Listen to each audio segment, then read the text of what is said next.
एखाद्याला खावीशी तर वाटते पण जमत नाही शाबूची खिचडी, तर इथे बघा ही रेसिपी फक्त तुमच्यासाठी आहे। दाणानं दाणा, प्रत्येक दाणा असा वेगळा झालेला आहे आणि मऊसूत लुसलुशीत अशी खिचडी तयार झालेली आहे।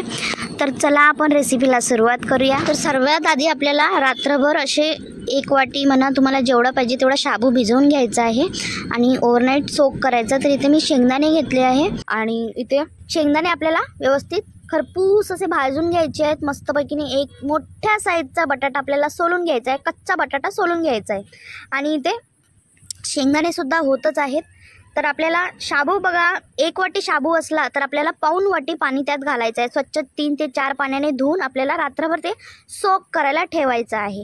तर अशा प्रकारे बघा मस्तपैकी दाणेदार एकूण एक दाणा वेगळा होते मस्त शाबूचा, जर अशी ट्रिक तुम्ही वापरली तर। आणि इथे शेंगदाणे भाजून झालेले आहेत, आपला बटाटा सोलून झालेला आहे, 4 मिरच्या घेतल्या, बारीक बारीक बटाटा आपल्याला कापून घ्यायचा आहे आणि मस्तपैकी आपल्याला सगळा मी इथे कॉन्सेप्ट आपला तयार केलेला आहे शाबूच्या खिचडीचा। तर तोपर्यंत मुलं लागले नाचायला की आम्हाला खिचडी मिळणार मस्तपैकी, त्याबरोबर ताक, जे काही पापड बिपड सगळं असते ते सगळं आज आम्हाला खायला मिळणार। या खुशीमध्ये त्यांनी मस्तपैकी आपला ढोल ताशे घेऊन मस्त एन्जॉय करत आहेत। तर चला आपण रेसिपीला सुरुवात करूया।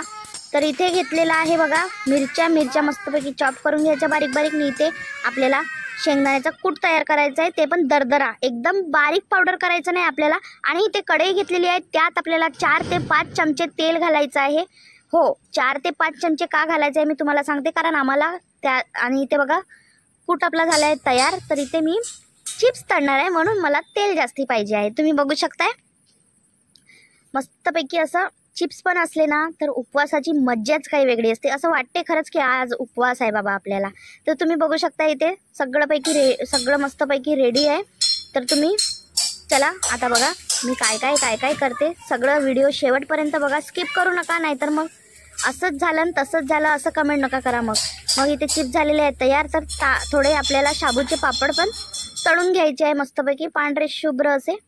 काय आहे, उपवास आहे तर फुल फायदा उचलायला पाहिजे आपल्याला सगळ्या गोष्टीचा, तर म्हणून म्हणलं शाबूचे पापडसुद्धा तळायला पाहिजे। तर इथे मी बटाटा चॉप केलेला डायरेक्ट तेलामध्ये सोडते, कच्चा बटाटा, आणि फुल फ्लेमवर आपल्याला मस्तपैकी त्याला लालसर भाजून घ्यायचा। आणि इथे मी शेंगदाण्याचं कूट शाबूमध्ये मिक्स करत आहे। याने काय होते, ही ट्रिक खूप महत्त्वाची आहे, याने कढईला चिटकत नाही अजिबात साबुदाणा आणि असा चिकट पण होत नाही आणि सगळं वेगळा एक एक दाणा साईडला होते। तर आपण थोडा बटाटा साईडला करून त्यात आपल्याला मिरच्यासुद्धा मस्तपैकी तळून घ्यायच्या आहेत, म्हणजे फ्राय करून घ्यायच्या आहेत त्यातच।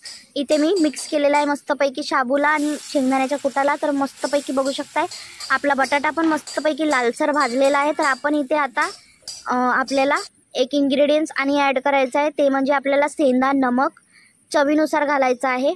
जर सेंधा नमक नसलाच, उपवासाचा नसला तुमच्याकडे, तर तुम्ही साधा नमक पण घालू शकता जर तुम्हाला असंच खायचं असेल तर। आणि इथे आपल्याला सगळं साबुदाणा सगळा मिक्स करायचा आहे आता यामध्ये। फक्त खूप सिंपल अशी रेसिपी आहे, पण त्याची ट्रिक खूप महत्त्वाची आहे, प्रोसेस खूप महत्त्वाची आहे। एक प्रोसेस ती व्यवस्थित आलीच पाहिजे, म्हणून मी हा व्हिडिओ आज तुमच्यासाठी खास करून घेऊन आलेली आहे। बघू शकता इथे वेगवेगळा प्रत्येक शाबूचा दाणा वेगळा झालेला आहे आणि मस्तपैकी मऊ लुसलुसीत लागते। आणि मस्तपैकी आपण याला 5 ते 7 मिनटं मस्तपैकी वाफेवर शिजू देऊया, तोपर्यंत ताक मस्तपैकी घेऊया। तर इथे खिचडी पण झालेली आहे तयार मस्तपैकी, खूप टेम्पटिंग दिसत आहे यार, मस्त तोंडाला असं मस्त असं खूप मज्जा आली हा खाऊन, खरं सांगते। तर इथे आपण मस्तपैकी उपवासाची थाळी इथे रेडी झालेली आहे, तुम्ही बघू शकताय मस्तपैकी। ताक पण आपण आता यामध्ये ओतून घेऊया एक नंबर, म्हणजे आपली उपवासाची थाळी पूर्णपणे कंप्लीट होऊन जाते। आणि मस्तपैकी एन्जॉय करा। आणि रेसिपी आवडली असणार तर लाईक, शेअर, कमेंट करायला विसरू नका। आणि सबस्क्राईब केलं नसणार तर नक्की सबस्क्राईब करा आणि बेल आयकॉनला सुद्धा क्लिक करा, जेणेकरून माझे नोटिफिकेशन तुम्हाला सर्वात आधी पोहोचणार। Thank you so much.